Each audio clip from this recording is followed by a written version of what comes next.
Here I have DOOGEE S95 Pro, and today I'm going to show you how to check your IMEI number and serial number on this device. So the first method, you just open the keypad on your device and enter the secret code, which is *06#. And here you can see your IMEI 1 and also IMEI 2. In the second method, you have to enter settings, then go to the About Phone section, model and hardware.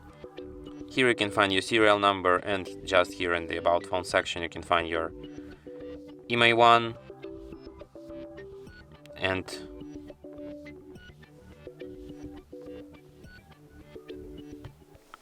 kinda strange, you can see only IMEI 2 but no IMEI 1 in this section.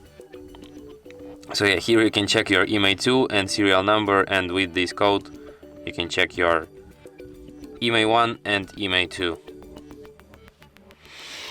And that's it.